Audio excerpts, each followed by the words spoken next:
Big 12 expands. The Big 10 expands. The Pac-12 decreased. News of the day, 19 minutes. Let's go! Live from a city in Southern California, this is the 19-Minute Sports Report. Here's your host, Daniel West. Here we are, once again, ladies and gentlemen, boys and girls. It is time for the 19-Minute Sports Report for 20 minutes today. Welcome in. I'm your host, Daniel West. I want to thank the guest hosts for filling in the last couple of weeks while I've been on vacation. Hopefully they did a pretty good job. It's time now. Are we ready, John?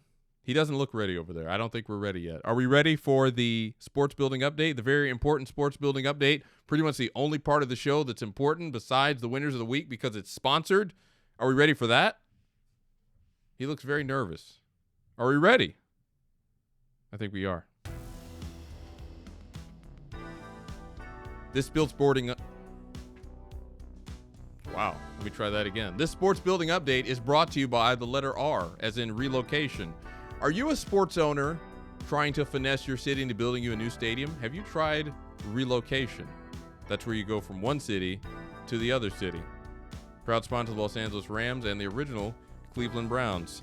In the NFL, the new kickoff rules were used for the first time in a game between the Bears and the Texans. Who won? Do you really care, or do you just want to see people tackle each other? If you watch, do you know who won? Exactly. In Major League Baseball news, the Dodgers were the biggest winners in the trade deadline, at least according to this report, once they got Jack Flaherty from the Detroit Tigers. The Angels made a trade. In the NBA, Gordon Hayward has retired. He was last with the Thunder. Some of you are just now learning he was with the Thunder. Great career by Gordon Hayward. He did a great job. In the NHL, Jeff Merrick, noted Sportsnet personality, has been fired by the network after allegedly tipping the draft picks to a friend of his. What? That's not legal? Said every insider ever. Wait, hey, I don't want to get sued. Do not put that on me. I didn't write that. Y'all are dangerous. And finally, in archery, in the Olympics, the Korean team has swept all the team events, the men's, women's, and mixed team competitions. And in related news, water is wet. This sports building update, easy for me to say, is brought to you by the letter R for relocation. If you're a sports owner trying to finesse your way into a new stadium, have you tried relocation? Proud sponsor of the Los Angeles Rams and the original Cleveland Browns. Sports building updates every 25 minutes right here on the Informal Network, home of the 19-Minute Sports Report and the 5-Minute LA Sports Show with Bagman. Get that wherever you get your podcasts. This is my favorite part. You ready, John? You ready? So seamless. So wonderful. All right. It's time now. What? New Snail, do you have something? No, he does. He's working on something. It looks like the New Snail's working on something, so we'll get to that in a moment. But first, I would like to talk about, as I mentioned in that sports building update, the Los Angeles Angels and their lack of movement at the trade deadline. Now, I know some Angels fans out there were concerned about the fact that the Angels kept Tyler Anderson, who may have had some trade value, Taylor Ward, who may have had some trade value, Luis Rengifo, who may have had some trade value. But I'm here to tell you that it was a good move. I've done a little research here. Yeah, you look like you want to. Do you want to say something, New Snail? Do you have something to say here? We have a trade to announce. I wasn't expecting this. Didn't the trade deadline pass already? We have another trade to announce. How many trades is that? How many trades do you have, New Snail? We have a trade to announce. Wait, hold on. Okay, so is that one trade that you're just repeating, or are those multiple trades? I'm very confused as to what's happening here, New Snail. Tell me. You just want to get my attention with the one trade. Okay. So do you have information on the one trade, or are you just going to keep telling me you have a trade to announce? We have a trade to announce. What is the trade? Sorry, I don't mean to yell at him, but okay. Oh, thank you. Here we go. All right. Eloy Jimenez to the Baltimore Orioles. It's a good pickup, I guess. Do we really need to stop the show with that? I feel like that was, We did. Okay. I didn't think it was worthy of that. Anyway, as I was saying, the Angels, I don't have a problem with the fact that they didn't have movement at the trade deadline. This is a very important stretch of baseball for the Angels. I have here our research department here on the show has put together a bit of a statistics sheet here. Since 2015, when 2014, the Angels won the AL West and then got swept by the Royals, and they basically haven't been relevant since, outside of Mike Trout doing Mike Trout things and having somebody who pitched and hit, which normally you would say, wow, they did great things with them, and they won many division championships. And if that was the case, I would say to you, which multiverse are you in, and can I join? Anyway, so all that to say, since 2015, the Los Angeles Angels have finished third or fourth in the American League West every year. The only exception was 2017 when they accidentally won 80 games, went 80 and 82, and Mike Scioscia was fired shortly thereafter because you're not supposed to do that. You got to finish third or fourth. So here's the deal.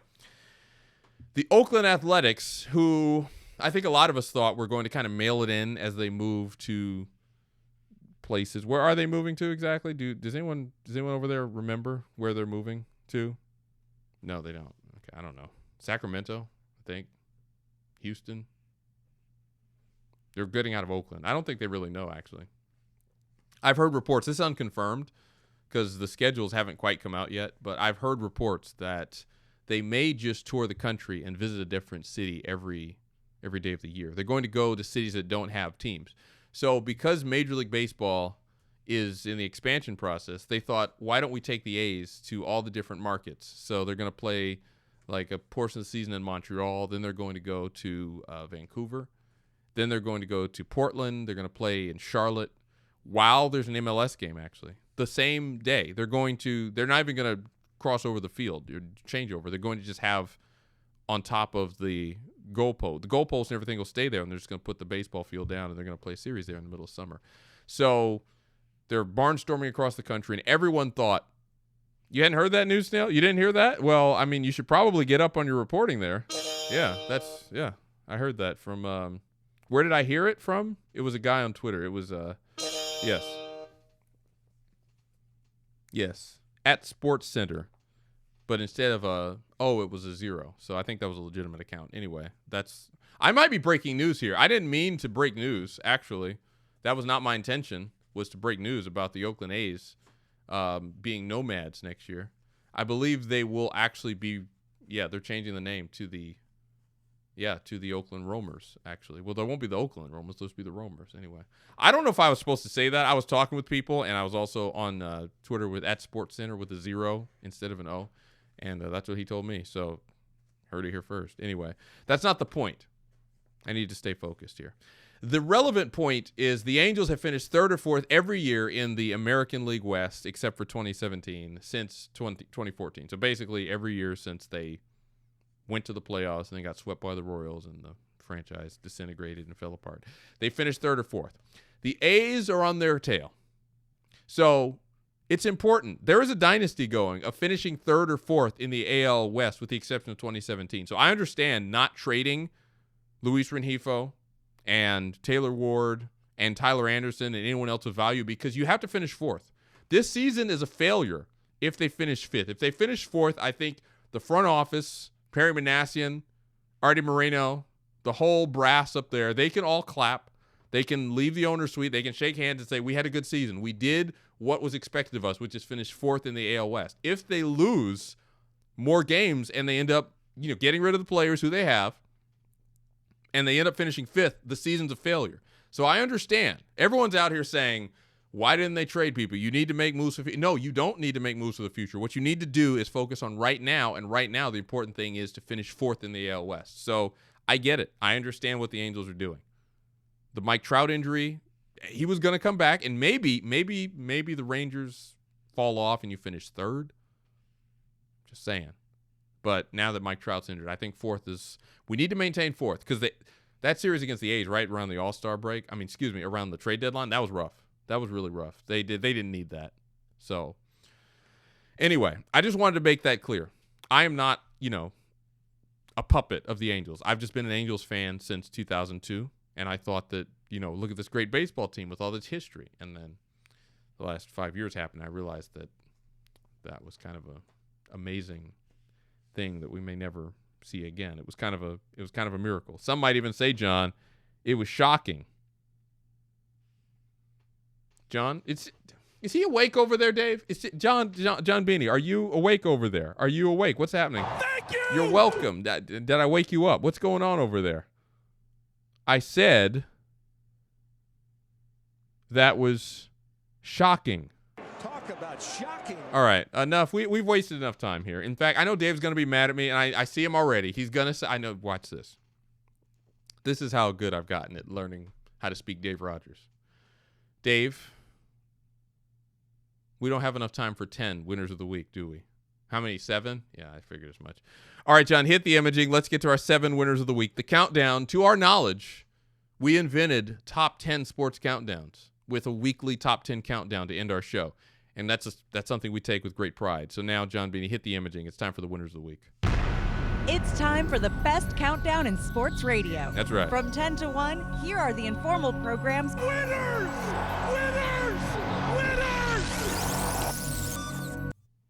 This is exciting. I have the card right here that has all the winners of the week as chosen by the exclusive committee. The EC, as we like to call them around here.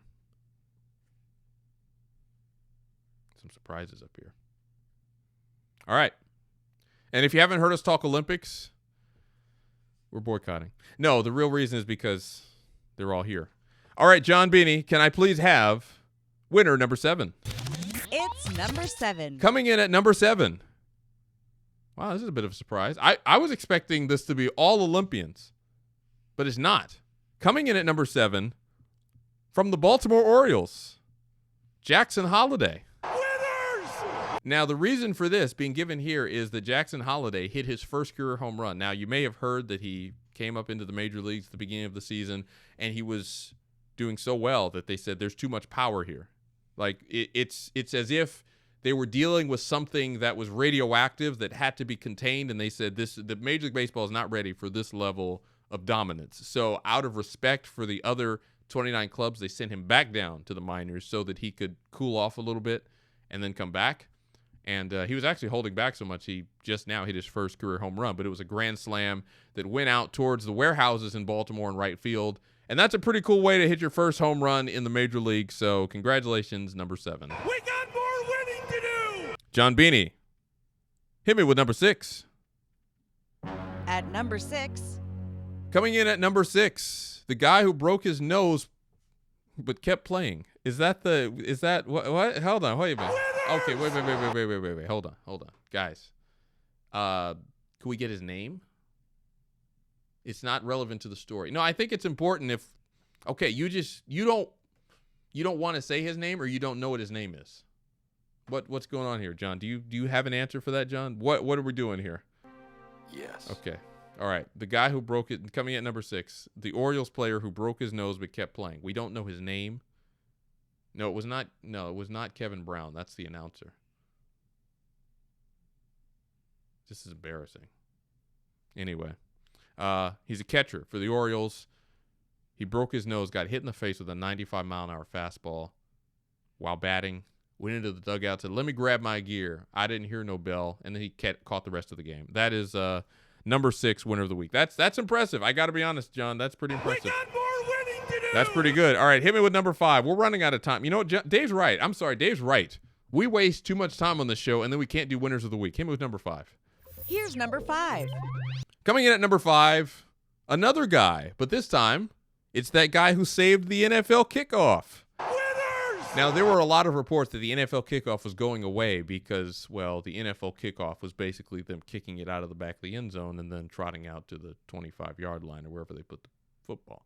And everyone said, this is the most exciting play in the NFL. How can we improve on it? And they got together with a committee, including, and I quote, the guy who saved the NFL kickoff, who said, "I've got an idea for you.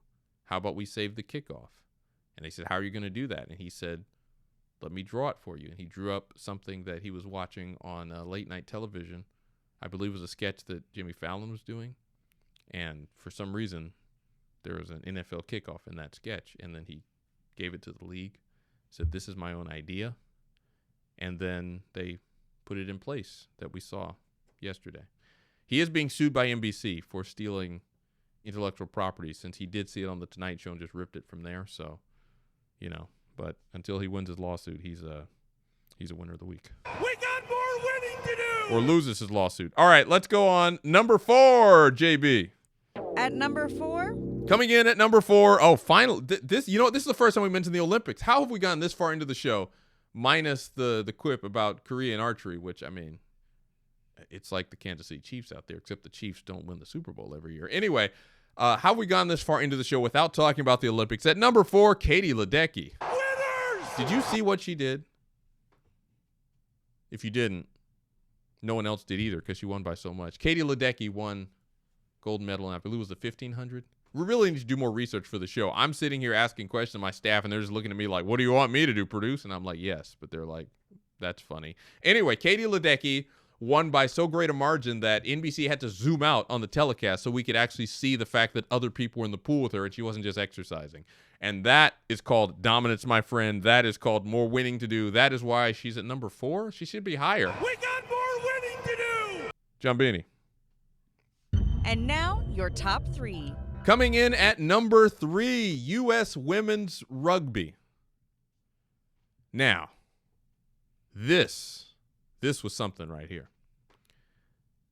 I know it's a bronze medal, but for us, it might as well be a gold medal. The last kick of the game, essentially a Hail Mary lateral play, because you can't throw the ball forward in rugby.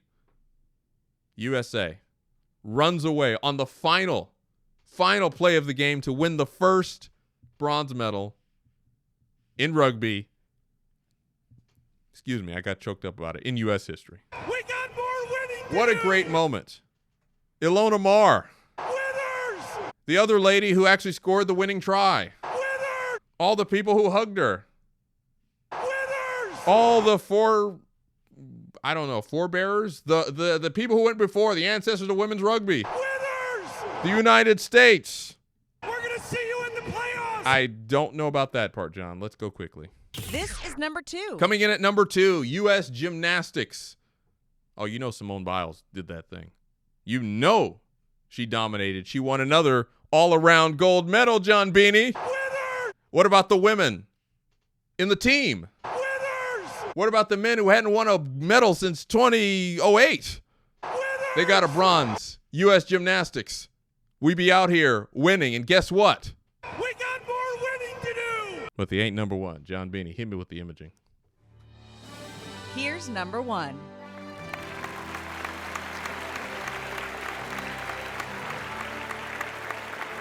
There can only be one this week, and that one is the one that is in the Big Ten logo, because we are all winners if you're a member of the Big Ten. USC, UCLA, Washington, and Oregon all joined the Big Ten, which means a new version of the Maps commercial. And while this whole relocation thing feels a little bit weird, it feels a lot calmer to know that when we look at the map of the Big Ten, we can now see the West Coast included in it, and we're all happy, and no one at all is upset that Rutgers against UCLA will now be a conference matchup.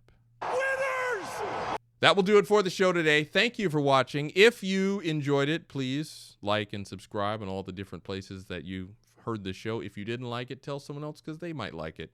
Talk to you next week. Bye. You good? We clear? Yep. Fine work. Fine work. Do we know who the Orioles player was who broke his nose? Yep. His name was Cal Ripken III. I don't think that was his name. I think that was incorrect. He lost to the Guardians yesterday? James McCann. Thank you. Why were you, John? Where were you? I didn't know it either. I just had to look that up. Why didn't you look it up during the show? Because, you know, That's not a good reason. I mean, what do you want me to do? What do you mean, what did I want you to? I wanted you to tell me who he was. Well, I look at the producer. I mean, it's not my job.